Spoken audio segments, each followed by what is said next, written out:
Je nage depuis au moins 14 ans bien tassé le crawl, je suis toujours en perfectionnement. Je n'arrive pas à enchaîner les longueurs sans m'arrêter. Toujours problème de respiration. Je ne sais plus quoi faire, mon coach non plus. Alors comme tous les vendredis, je réponds à une question qui m'a été posée par l'intermédiaire du formulaire sur le site. Tu trouveras un lien dans les commentaires ou dans la description, selon l'endroit où tu te trouves en regardant cette vidéo. Une question qui porte sur l'un des 5 aspects pour une forme durable, force, mouvement, nutrition, respiration, endurance ou le coaching, l'entraînement en général. Alors, cette question qui m'a été posée, elle est assez spécifique. Toutefois, pour y répondre vraiment, il me manque un certain nombre d'éléments. Donc, je vais plutôt en profiter pour voir quelle serait l'approche à suivre, vraiment le processus pour aller résoudre ce problème avec quelqu'un qui viendrait en coaching et qui aurait ce problème-là. Et j'espère que pour toi qui as posé cette question, eh bien, ça te permettra de savoir aussi vers quoi t'orienter, que j'aurais bien voulu le faire directement en direct, mais j'ai juste ton nom et pas ton email pour pouvoir te contacter. Donc, voici quelle c'est l'approche. Alors là, on reprend le contexte, on parle d'une personne qui nage depuis pas mal de temps, donc 14 ans, qui nage le crawl, donc une nage qui demande quand même un certain effort, qui est un petit peu technique, qui est plus exigeante en tout cas que ne l'est la brasse quand on va faire des longueurs, et là, qui n'arrive pas à enchaîner les longueurs sans s'arrêter pour des problèmes de respiration. Alors, je note quand même que c'est quelqu'un ici qui a un coach, donc je vais partir de l'hypothèse, bien que la partie technique, donc la technique de nage est bien connue, parce que bon, le crawl, moi si je prends mon exemple en particulier, je n'arrivais pas non plus à enchaîner les longueurs en crawl, alors que j'ai toujours été plutôt un bon nageur, naturellement un bon nageur, une brasse rapide, en fait, même quand j'étais à l'armée, qu'on a passé les tests physiques pour la natation, j'ai fait les longueurs en brasse plutôt qu'en nage libre parce qu'en fait j'allais plus vite en brasse que si je faisais le crawl. Il fallait qu'on fasse un 100 mètres suivi par ensuite une dizaine de mètres en apnée à 2 mètres de profondeur. Mais en fait avec les critères, si je faisais avec le crawl j'étais complètement à la ramasse alors qu'avec la brasse j'arrivais assez facilement à avoir le résultat maximal. En fait, qu'est-ce qui me bloquait pour pouvoir être bon au crawl, et depuis bien des années après, j'ai résolu un peu ce problème. C'était la technique, simplement. Je ne savais pas nager le crawl d'une bonne manière, et en fait, je m'épuisais. C'est simplement jeter de bras un peu n'importe comment et les pieds qui battaient dans tous les sens. Et donc ça, puisque là, la question m'a été posée par quelqu'un qui dit avoir un coach, je suppose que ce n'est pas le problème. De manière générale, si tu arrives à nager d'habitude, à faire des longueurs et que en crawl, tu es complètement épuisé et tu as besoin de reprendre ton souffle à la fin de la première longueur, la première chose que je verrai, c'est la technique. Je le dis, ça a été vraiment mon cas en particulier, améliorer la technique. Alors, pas non plus à un niveau extraordinaire, parce que je l'ai fait sans avoir un coach de nage. Je l'ai fait simplement en analysant la manière dont je nageais et en faisant quelques modifications. Je rendrai à César ce qui est à César ici, c'est en lisant en particulier un article de Tim Ferriss sur la manière de nager, que j'ai complètement changé mon approche du crawl et que, je ne tape plus des pieds n'importe comment, je ne mouline pas des bras n'importe comment, tout est fait d'une manière logique pour économiser mon énergie tout en allant plus vite. Ce qui fait que maintenant, je peux enchaîner des longueurs en crawl. Donc ça serait le premier aspect, la technique. Mais ici, puisqu'il s'agit de quelqu'un qui a un coach, je pense que ce n'est pas un problème de technique. Deuxième point, là, je manque un peu de précision dans la question. Est-ce que c'est récent, cette incapacité à enchaîner les longueurs, ou est-ce que ça a toujours été le cas? Alors, si c'est récent, et ce sera toujours le point qu'il faudra aller voir, et qu'on a une baisse de capacité de respiration, qu'on perd son souffle, on ne peut jamais exclure l'hypothèse d'une baisse de capacité pulmonaire, d'une baisse d'efficacité de la respiration. Et là, il faut une clairance. Le mieux, c'est d'aller voir un médecin, s'assurer qu'il n'y ait pas un problème physique, un problème de santé derrière, hein.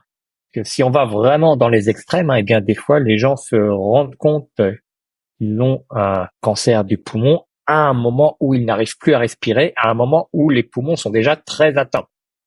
Donc c'est toujours quelque chose à aller voir pour évacuer cette hypothèse-là. Quand on touche à la santé, bien, il y a un moment où il faut aller voir avec le médecin pour au moins éliminer ça. Et si jamais c'était le problème, eh bien, que ça puisse être traité rapidement. Donc ça, c'est le deuxième point. On a vu d'abord la technique. Très souvent, c'est la technique. Le deuxième point, eh bien, c'est le problème de santé. Si c'est un problème qui est arrivé là, on veut aller s'assurer que ce n'est pas un problème grave. Maintenant, si tout ça est éliminé, quelle serait l'étape suivante? Eh bien, dans la suite, j'irai voir, eh bien, en effet, purement la technique de respiration. Alors, avant d'aller voir la technique de respiration, est-ce que la respiration est fonctionnelle? Peut-être qu'on peut s'en sortir pendant un certain temps assez facilement parce qu'on a de la réserve, on a une bonne récupération et tout ce qui va avec, mais est-ce que notre respiration est fonctionnelle? Alors là, eh bien, la première chose que je suggère de faire, c'est déjà le fameux test de la pause de contrôle, hein, tel qu'on l'appelle avec les pratiques Buteyko, ou test de respiration, le test d'apnée poumon vide qu'on peut avoir dans d'autres méthodes, c'est la même chose, CPC, ou le Bolt de chez Oxygen Advantage. Tout ça, c'est la même chose.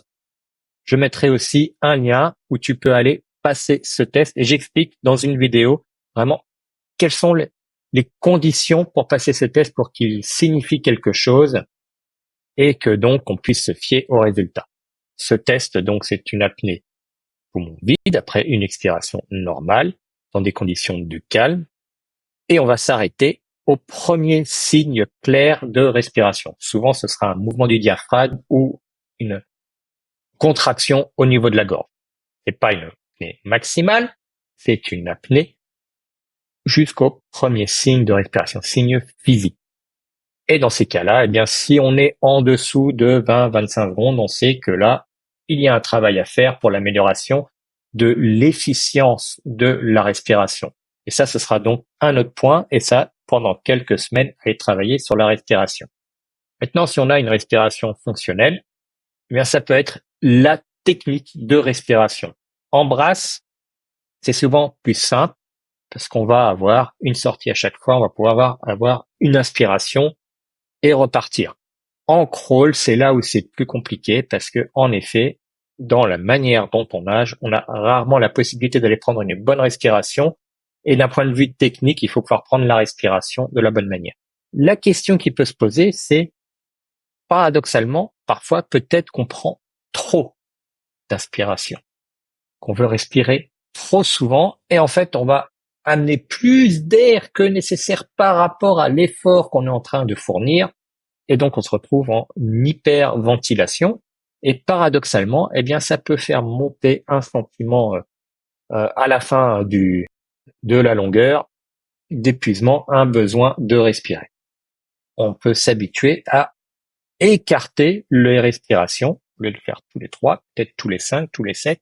Et en fait, il y a une étude qui a été faite il y a quelques années sur des nageurs, hein, et en faisant évoluer la fréquence de respiration pendant les longueurs. Et en fait, ceux qui ont eu le plus de progrès étaient justement ceux qui respiraient le moins, ceux qui ventilaient le moins. Et ils ont eu en fait une respiration plus efficiente. Maintenant, on rentre dans des détails qui demandent à être vus en particulier. Et je le rappelle, hein, toujours prendre garde à partir du moment où on travaille la respiration, qu'on est dans l'eau, en particulier si on va augmenter la période entre deux respirations, à ne jamais pratiquer tout seul ce genre de choses. On n'est pas dans de l'apnée pure, mais on est quand même sur une période où on retient la respiration. On sait que ça peut toujours être dangereux dans l'eau. Si on a une syncope, hein, c'est pas quelque chose de très grave en soi, mais si on est dans l'eau, là, ça peut devenir dramatique, hein. Donc ça, c'est un rappel important à faire. Et là, c'est l'ordre dans lequel j'irai voir les différents points. Est-ce que c'est un problème de technique? Donc là, c'est un travail vraiment à faire idéalement avec un coach de natation. Moi, ça m'a résolu mon problème de crawl où je n'arrivais pas à faire une longueur sans être épuisé et sans devoir m'arrêter pour reprendre mon souffle. Eh bien, en ayant travaillé la technique, je peux enchaîner les longueurs en crawl sans difficulté alors que je ne suis pas un nageur régulier. Le deuxième point, ben, ce sera toujours s'assurer aussi, ben, est-ce que ce n'est pas un problème de santé? Est-ce que ce n'est pas une baisse de capacité respiratoire due à des problèmes médicaux? Et dans ces cas-là, qu'il faut traiter avec le personnel médical. En tout cas, s'assurer que cette hypothèse peut être retirée de la table. Le troisième point, bien, est-ce que ma respiration est fonctionnelle? Si elle n'est pas fonctionnelle, et ben en fait, je n'arrive pas à oxygéner mon corps comme il faut et je suis nécessairement à bout de souffle au bout de la longueur. Quatrième point, si tout cela a été écarté, eh bien là, on va aller travailler les techniques de respiration pendant l'effort. Évidemment, quand on est dans un cas particulier comme ça demanderait à être vraiment personnalisé. Donc là, je lance plutôt le process, de quelle manière on procéderait, mais évidemment, les réponses à chaque étape vont dépendre de chacun. Et donc, en particulier, puisqu'ici, c'est une question bien spécifique, eh bien, pour toi qui as posé la question, le meilleur moyen, ce serait de travailler en direct ensemble pour pouvoir évaluer chacune de ces hypothèses et que ça puisse nous orienter par la suite pour aller chercher une éventuelle solution qui te permettrait d'enchaîner les longueurs de crawl sans être essoufflé.